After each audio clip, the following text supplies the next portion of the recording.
กิ่งได้ประเทงติดแห้งไปนำแต่พอดีทางพ่อพรกับแม่ติ๊กเราก็ว่าโอ้ยว่าซั่นดูโตนทั้งบ่โตนว่าซั่นเอาให้มีสมทบน้ำหมู่ครูและทีมงานก่อนว่าซั่นเนาะก็ได้ซื้อตู้เย็นใบนี้พี่น้องเอ้ยราคามาไว้ใช้เนาะไว้แช่แนวอยากแนวกินน้ำในพี่น้องเอ้ยขอบคุณทางพ่อกับแม่หลายๆเนาะพ่อกับแม่ติ๊กเนาะขอให้อยู่ดีมีแห้งเด้อแม่เด้อทางพ่อนำพ่อครัวอย่าเจ็บอย่าจนเนาะขอให้ร่ำขอให้รวยตลอดปีและตลอดไปเด้ออายุมั่นขวัญยืนโยนลูกหลานไปนานๆเด้อพ่อเด้อเนาะสาธุเอาถือว่าโอ้ซอยได้หลายพี่น้องเลยซอยได้หลาย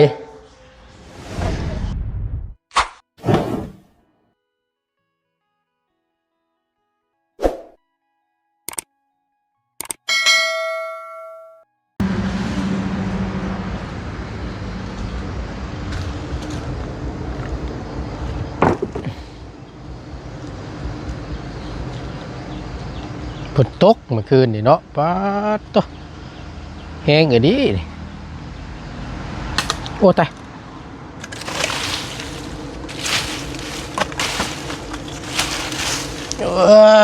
ทำความสะอาดก่อนโอ้ย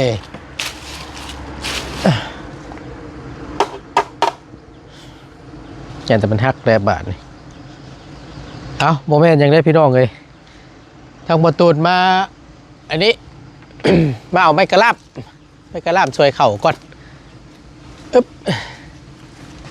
โอ้ย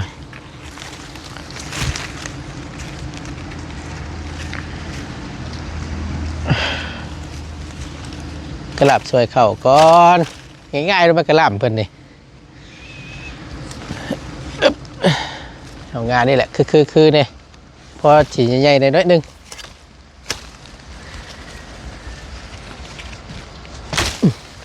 ไม่ตลอด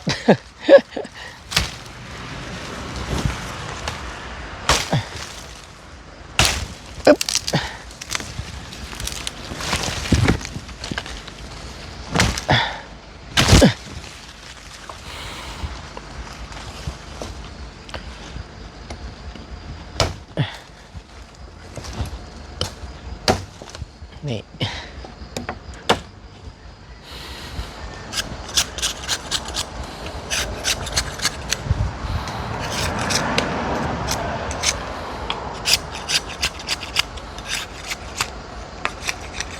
ไปเมื่อนี้ท้องฟ้าแจ่มใสตัวพี่น้องเนาะ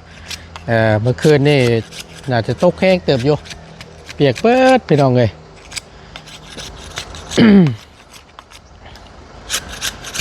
ตื่นเช้าของอีกวันหนึ่งว่าซั่นซะเนาะพอดีทั้งบ่าวจันเนาะก็เป็นได้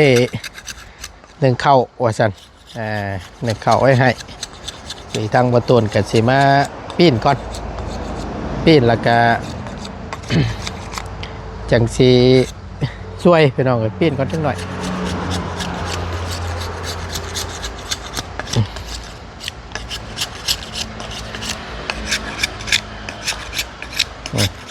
นี่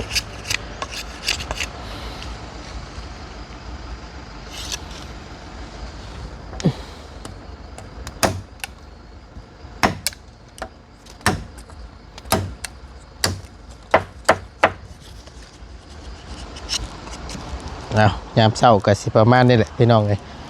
เนาะก็เดินพี่น้องกราบสบายดีและสวัสดีเด้อพี่น้องเด้อสบายดีกันพัดสุขุสุคนเนาะพบเจอกันช่วงเศร้าๆเนาะเก้าพี่น้องเลยขอบคุณหลายๆเด้อพี่น้องเด้อที่เข้ามาเป็นกำลังใจเนาะและฮับเปิงฮับส้ม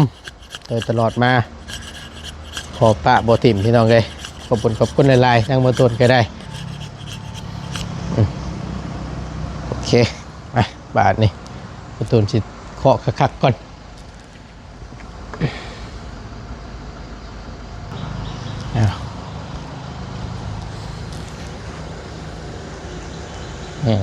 โอ้ขึ้นอายเลย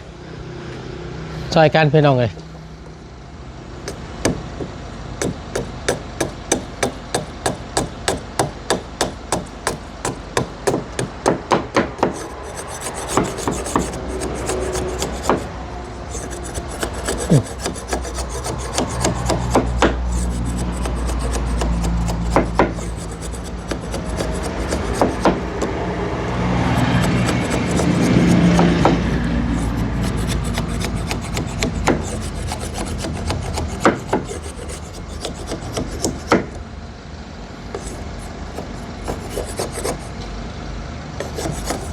มีดเริ่มบกคมแล้วบัดนี้หินว่าผลก่อน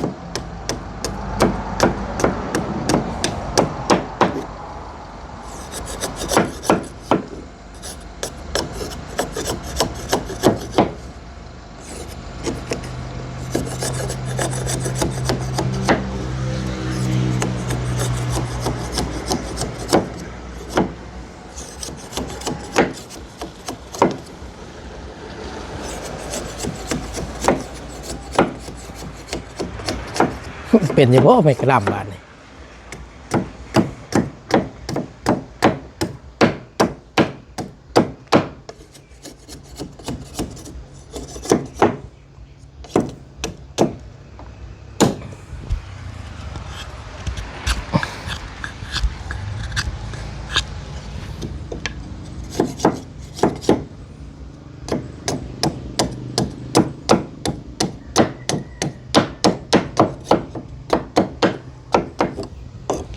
เรียบร้อยแล้ว น้ำล้างก่อน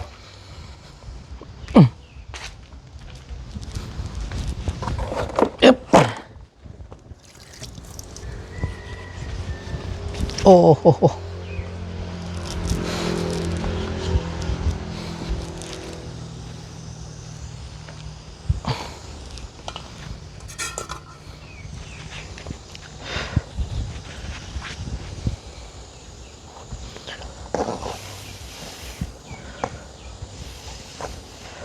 รุ่นนี้ซิกบ่ได้รุ่นนี้พี่น้องเพราะว่ามันมีกระเตี้ยวห้องอยู่เนี่ย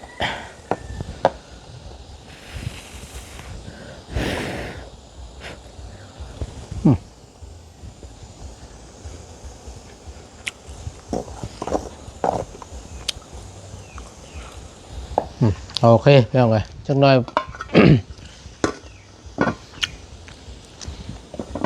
ยังเรายังช่วย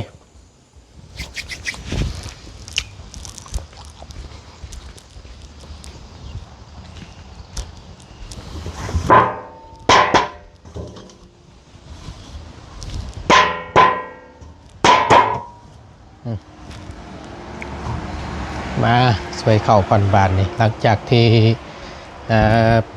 เปลี่ยนไปสักพักหนึ่งเนาะให้มันสุกคักแล้วก็ช่วยบาทนี่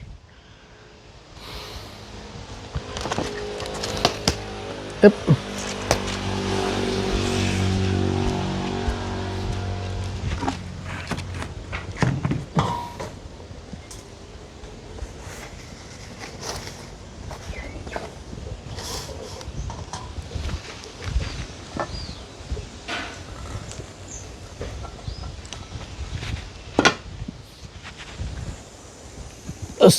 โอ้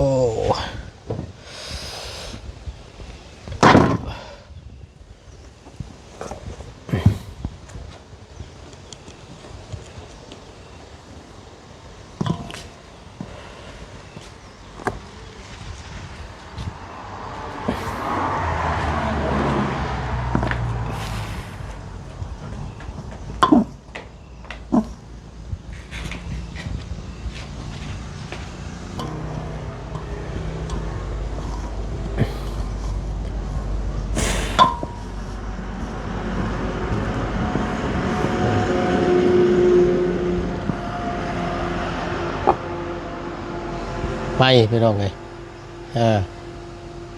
โมเมนต์ว่ามีดเด้อไม่กระลำตัวนี้เห็นไปตลอดเพราะถอนแดด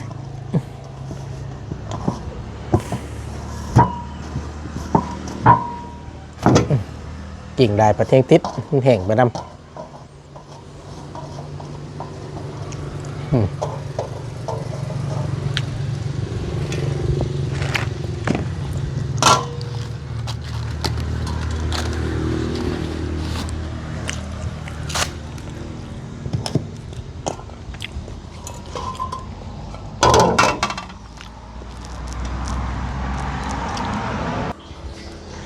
หลังจากที่ช่วยเขา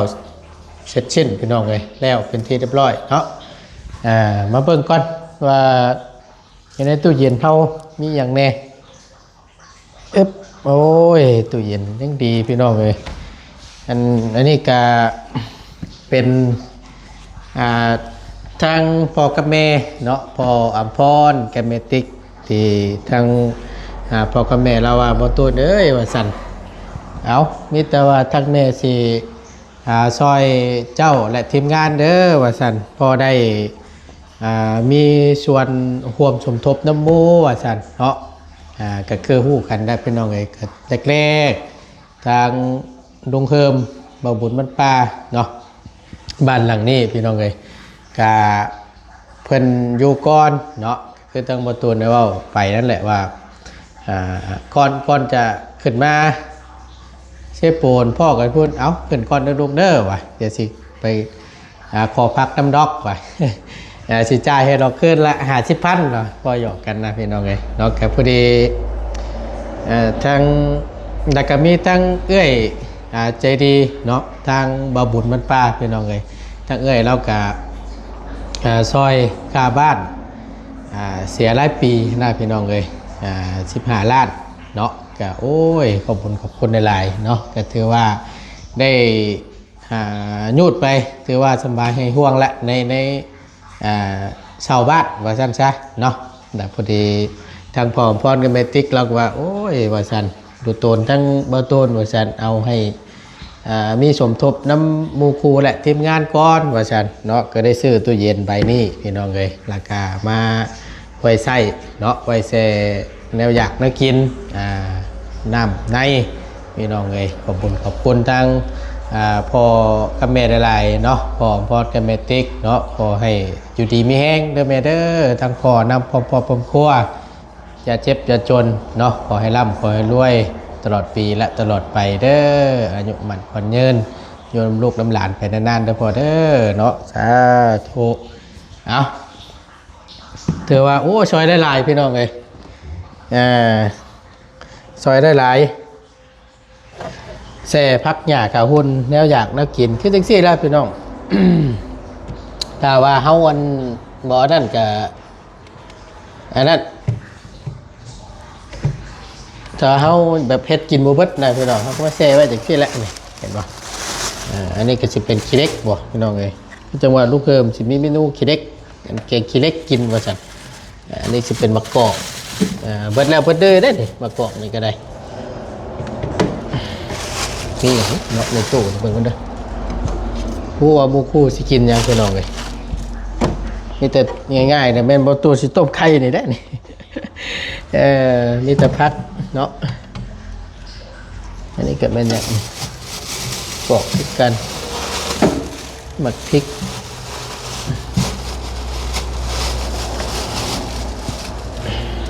โอ้ขาอยู่นี่ก่อน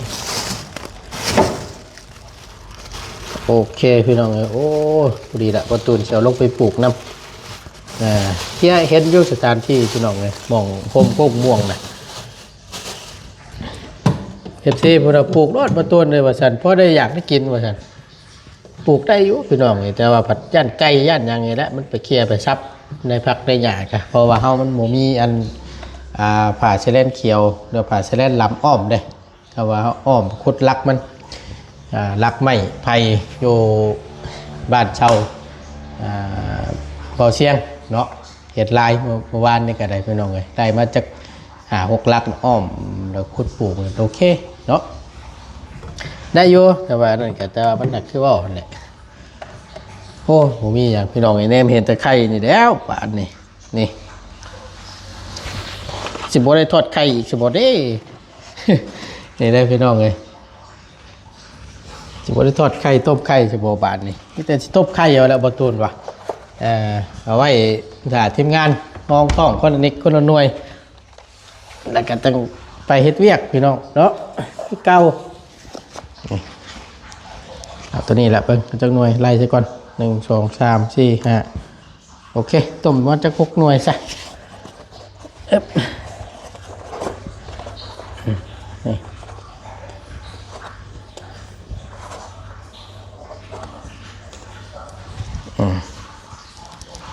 จ้ะเนาะนี่ก็บอนนอนบอตูนพี่น้องพูดที่แรกกันบอตูนเอาเต้นกลางนอนเนาะเต้นกลางอยู่ข้างๆนี่แหละเนาะตัวนี้ก็ว่างทีมงานอันนี้สิเป็นของไปโน่นี่ว่างตัวนี้แต่ว่าตัวนอนนี้แล้วบริกลางเต้นเสื้อที่นอนพอดี200,000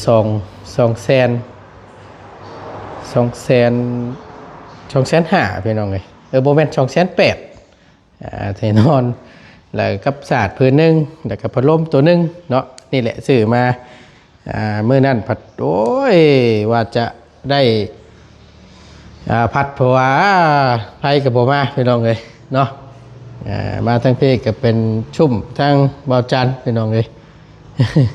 คงชิวหูกันดีเนาะอันนี้ก็จะเป็นบริเวณภายในเพื่อนสั่นจ้ะโอ้พวกเราโอ้มาทางไหนนี่โอ้ก็ได้เห็นผู้สาวมาหลายแท้2 คนพูดน่ะตัวดาวนี่พี่น้องเลยรอดีขึ้นคักก็ดี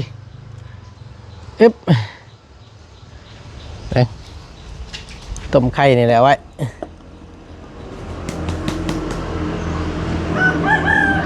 คนแล้ว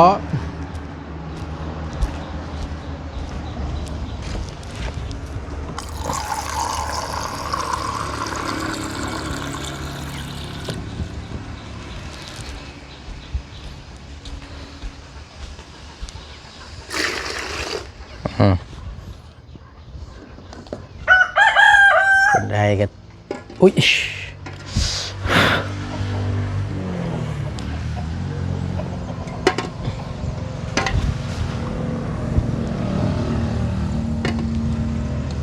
โอเคไปลองเลย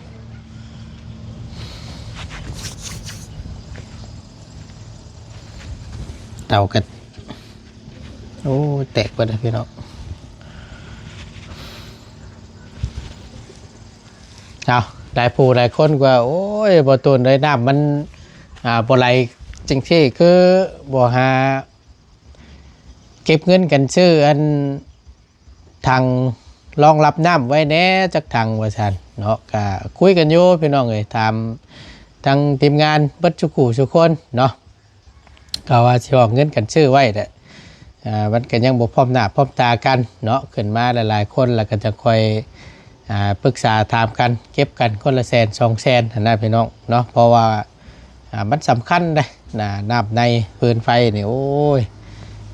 คืออย่างเช่นเมื่อวานนี่แล้วมันน้ำบัวไหลบาดนี่ที่ล่างถ้วยล่างจานอาบน้ำอาบในแม้แต่ที่ล่างก้นย้ำเข่าใต้ก็ยังทั้งยากพี่น้องนี่โอ้ถือว่าชุดด้วยแหละเนาะเอากับพังเบิ้งเนาะพังเบิ้งน้ำกันพี่น้องเอ้ยแต่ทีมงานมาครบมานั่นก่อนก็จะคอยโอ้ล้มปรึกษากันเนาะหลายผู้หลายคนก็โอ้ยบ่ตูนได้ว่าซั่นอยู่น้ำมูกัด มักตรงที่บ่ตูนบ่เคยตำหนิไผว่าซั่นเนาะบ่ได้พี่น้องไงก็บ่แม่นว่าเว้าดอกเข้าได้เบิดทุกคนพี่น้องทั้งบ่ตูนเข้าได้เบิดทุกคนหมู่คู่ทีมงานเดียวกันก็บ่เคยเว้าเคยว่าให้หมู่ก็ฮักแพงกันนะพี่น้องเนาะก็ขอบคุณหลายๆที่ส้มเนาะมักขึ้นชอบในตัวบ่ตูนพี่น้องเอ้ยการเว้าจาก็ดีว่าซั่น เอาก็มีแต่ว่าเวียกการงานทั้งพุ่นก็อยู่ทางบ้านน้องน้อยก็อันนี้พี่น้องก็บ่ได้ลืมได้บ่ตูนลงไปก็แวะไปเยี่ยมยามถามข่าวทั้งน้องน้อยเพิ่นอยู่ก็ตั้ง สำหรับเคสทางน้องน้อยเนาะก็เบิ่งไปนับกันแล้วพี่น้องเลยว่าสิไปฮอดจอดพังบ่หรือว่าเป็นจังใดเนาะเพราะว่าเห็นว่าเจาะน้ำแล้วสั่นตรงที่ไม่ก็ที่เรือก็แม่นงบที่จะตั้งเสาย่อเฮือนนั่นแหละพี่น้องเนาะเดี๋ยวทางบนทุนสิถามเบิ่งก่อนว่าทางทีมงานนี่มีไผแน่เนาะเพื่อมีผู้รักผู้ใหญ่เพิ่นชดซอยมาอีกกันนะพี่น้องทางช่องทางบ่ตูนเนาะเอาเดี๋ยวลงไปแล้วก็สิแวะเข้าไปเยี่ยมยามทั้งน้องเพิ่นอยู่เนาะถ้าว่ามีเวลาทางบ่ตูนก็สิเข้าไปเยี่ยมอยู่พี่น้องหลายผู้หลายคนก็บ่ตูนเอ้ยว่าสั่นลืมแล้วบ่อันมือปืนบ่ตูนน่ะว่าสั่นน้องกึว่าสั่น ก็คือฮู้แล้วพี่น้องทั้งบ่ตูนก็เขาไปพี่น้องแต่ก็นานๆสิไปที่หรือว่ามีผู้ใหญ่ใจดีเพิ่นให้บ่ตูนเป็นสะพานบุญให้บ่ฝากเงินไปให้น้องเพิ่นเด้อชื่อหันชื่อนี่ไปให้หรือว่านู่นนี่นั่นบ่ตูนก็ไปพี่น้องเลยถึงแม้ว่าบ่มีผู้ใหญ่เพิ่นก็บ่ตูนก็สิแวะก็อยู่ก็คือเว้าอันนั้นเนาะเพราะว่าเวียกการงานรับผิดชอบเฮาก็บ่มีน้ำมูละเนาะมีแต่ทางลุงหนวดเพิ่นที่ดำเนินการเฮ็ดอยู่ห้องน้ำนะตอนนี้เพิ่นก็ต้องอยู่พี่น้องคือถ้าบ่ตูนบ่มีนี่ก็บ่ตูนก็สิเข้าไปเยี่ยมนานๆที่เสียนายพี่น้องก็บ่ได้ลืมน้องๆเพิ่นหรอกเนาะไปมาหาสู่คือเก่าแต่ก็สินานๆที่จังเสียนายพี่น้องเนาะเอาขอบคุณหลายๆเด้อพี่น้องเด้อสำหรับคลิปนี้ก็บ่มีหยังใดก็มีแต่ว่านึงเป็นมื้อนี้ช่วยเข้า ต้มไข่พี่น้องเลยเนาะแต่ทีมงานมันชกกันจักหน่อยกับบัวบวนได้หูพี่น้องเลยตั้งบ่ต้นนะว่าผู้เดียวสินั่นก็โอเคอยู่บางเทื่อไปชนตะหน้าจริงๆนะพี่น้องบางคำบ่ต้นก็เอียงหูพังนะมันไปเบิดในหูบ่ต้นนี่จักสิเป็นจังใดละก็จังว่ารอเบิ่งกินยาเบิ่งก่อนในครบ5 มื้อแต่ว่ามันบ่เช้าแล้วก็พูดแล้วบ่ต้นจะได้เมื่อบ้านเมื่อหาเป่าเมื่อหาหมอพื้นบ้านพื้นเมืองครับพุ่นละพี่น้องเนาะเบิ่งนับกันขอบคุณทุกกำลังแห่งใจเนาะพี่น้องเนาะที่เข้ามาหับส้มเก็บหรือขามโฆษณา